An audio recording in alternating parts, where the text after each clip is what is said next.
Hello, myself Vijeta Singh Tanwar and welcome to the classes. हम लोगों ने फाइन आर्ट्स क्लास 11th की जो सीरीज स्टार्ट की थी उसमें चैप्टर 4 चल रहा था, है ना। तो अब हम चैप्टर 4 की फोर्थ पार्ट कर रहे हैं, post modern trends in Indian art and architecture का चौथा पार्ट, जिसमें 3 पार्ट हम लोग कर चुके हैं। आप लोग प्लेलिस्ट में जाके देख लीजिएगा, ठीक है। आपके अगर कोई क्यूरीज हो, कोई क्वेश्चन हो तो आप कॉमेंट कीजिए और हमें बताइए, ठीक है, कॉमेंट के थ्रू। अब आज हम एलोरा करेंगे। लास्ट टाइम हमने अजंता किया था, आज हम एलोरा करेंगे। तो एलोरा क्या है? एन इम्पोर्टेंट केव साइट, एक बहुत ही इंपॉर्टेंट केव साइट है। और कहाँ लोकेटेड करती है? औरंगाबाद में, ठीक है। 100 kilometre far from Ajanta, Ajanta से 100 किलोमीटर की दूरी पर है ना। अजंता से 100 किलोमीटर की दूरी पर है। कितनी केव्स है? 34 केव्स है, टोटल 34 केव्स है।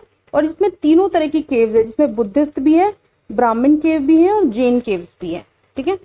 और इसकी जो टाइम पीरियड है वो 5th सेंचुरी सीई यानी common era, 5th century CE से लेकर 11th सेंचुरी सीई तक का टाइम पीरियड है।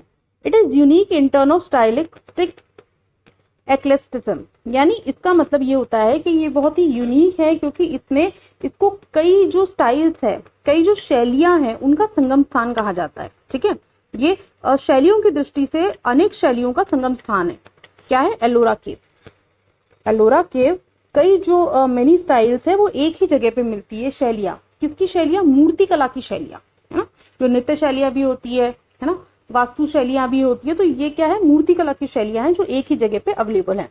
अब इसमें ये 3 पार्ट्स में है, बुद्धिस्ट केव, ब्राह्मण केव और स्टैच्यू ऑफ एलोरा। इन 3 के बारे में हम आज के लेक्चर में बात करेंगे। तो सबसे पहले हम बात करते हैं बुद्धिस्ट केव की, ठीक है। देखिए बुद्धिस्ट केव क्या है। यहाँ पर many statues of Vajrayana sect, यहाँ पे कई सारी स्टेच्यूज पाई गई है जो कौन से सेक्ट की है? संप्रदाय की है, Vajrayana sect of Buddhism. Buddhism का ही एक संप्रदाय है वज्रयान सेक्ट, ठीक है। These caves are large in size, ये केव्स क्या है? बड़ी है साइज में। एंड हैव 1, 2 और 3 स्टोरी, यानी ये मंजिलों में है, 1 मंजिला, 2 मंजिला, 3 मंजिला। देयर पिलर्स आर जाइंट, इनके जो पिलर्स है वो कैसे हैं? बड़े बड़े हैं। The caves are plastered and painted, जो गुफाएं हैं वो प्लास्टर की हुई है और पेंटेड है। The statues of Buddha are large in size, Buddha के जो स्टेच्यूज है या जो उनकी मूर्तियां बनाई हुई है वो भी बड़े साइज में है। And the statues of Padmapani and Vajrapani are made as his bodyguards, और बुद्धा के जो बॉडीगार्ड के रूप में किसे बताया गया? पद्मपानी और वज्रपानी को। केव number 12 is a 3 story Buddhist cave. Cave number 12 कैसी है? 3 स्टोरी, है ना, 3 मंजिला एक बुद्धिस्ट केव है, ठीक है। यहाँ तक क्लियर है बुद्धिस्ट केव में, है ना। इसमें कौन से वज्रयान सेक्ट को दिखाया गया है? ये इसमें जो केव्स है, ये केव्स भी बहुत बड़े बड़े साइज की है और 1 मंजिला, 2 मंजिला, 3 मंजिला में है, ठीक है। और इसके जो पिलर्स है वो भी काफी बड़े हैं। केव्स है वो प्लास्टर्ड है और पेंटेड है। देखो आप देख पा रहे हो ना, ये सीटेड बुद्धा की आपको नजर आ रही है। ये कितनी कितनी बड़ी सारी केव है और उसमें कितनी बड़ी बड़ी मूर्तियां हैं, है ना।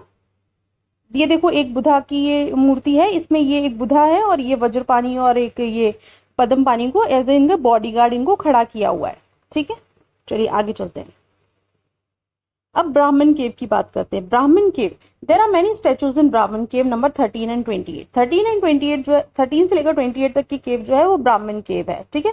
Many caves are dedicated to Shaivism, कई सारी डेडिकेटेड केव्स है जो किसको समर्पित है? शैविज्म, यानी शिव को समर्पित है।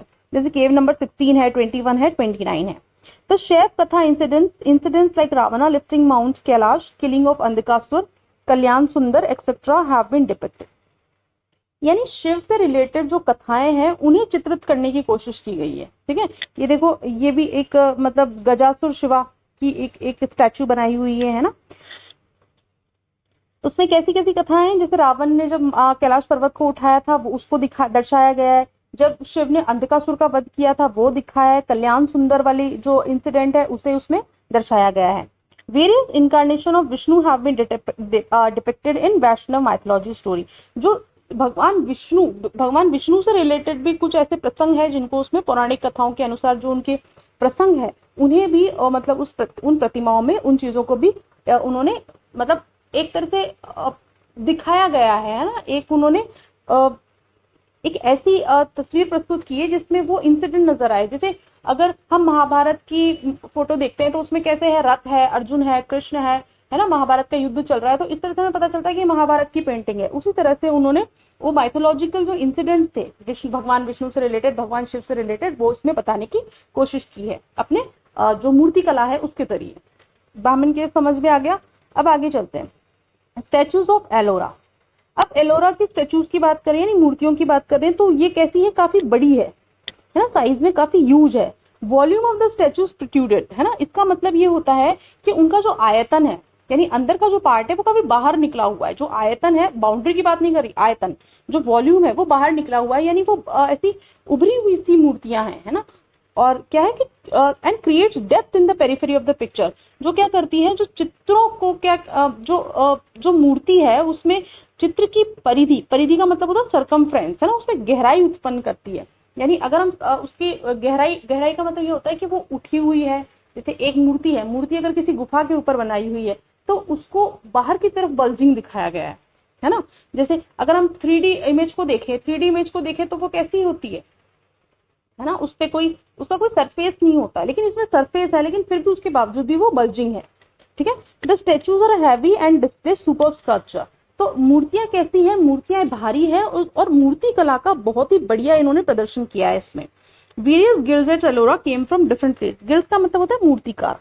कई सारे मूर्तिकार अलग अलग जगह से एलोरा में ये कार्विंग के लिए आए, यानी मूर्ति कला के लिए, मूर्तियां बनाने के लिए आए, ठीक है। Hence it is a most diverse site, इसलिए इसको क्या कहते हैं, बहुत ही डाइवर्स साइट कहते हैं इंडिया की in terms of sculpture style, है ना। स्कल्पचर यानी मूर्ति कला के शैली के हिसाब से इसे बहुत ही डाइवर्स यानी अनेकता मिलती है। कई शैलियों का संगम स्थान कहा जाता है इसको, एलोरा को, है ना। एलोरा जो है उसे कई शैलियों का संगम स्थान कहा जा सकता है, ठीक है। ये तो एलोरा कंप्लीट हो गया, है ना। और कल हम लोग जो एक और पार्ट बचा है एलिफेंटा और ये सब, है ना, ईस्टर्न इंडिया में जो केव ट्रेडिशन है उसके बारे में, है ना, बाघ गुफा, ये रह गई है, तो वो हम नेक्स्ट लेक्चर में कंप्लीट कर लेंगे। लाइक कीजिए चैनल को, है ना, सब्सक्राइब कीजिए, कमेंट कीजिए अगर आपके कोई व्यूज है, आप कुछ बताना चाहते हैं, आप कुछ पूछना चाहते हैं, आपकी कोई क्यूरीज है या किसी तरह का इम्प्रूवमेंट चाहते हैं तो आप कमेंट के जरिए बताइए, है ना। अगर आप चाहते हैं कि कोई इस तरह का लेक्चर हम लेके आए जो आपकी नीड के अकॉर्डिंग है, आपके किसी एग्जाम से रिलेटेड है, तो वो हमें बताइए, ठीक है, तो हम उसका लेक्चर लेके आए आपके लिए, ठीक है। लाइक कीजिए, कमेंट कीजिए, शेयर कीजिए, सब्सक्राइब कीजिए, और इसका जो PDF है वो टेलीग्राम चैनल पे आपको मिल जाएगा ये चैप्टर कंप्लीट होने के बाद। मेरे क्लासेस नाम है टेलीग्राम चैनल का, ठीक है। Thank you so much.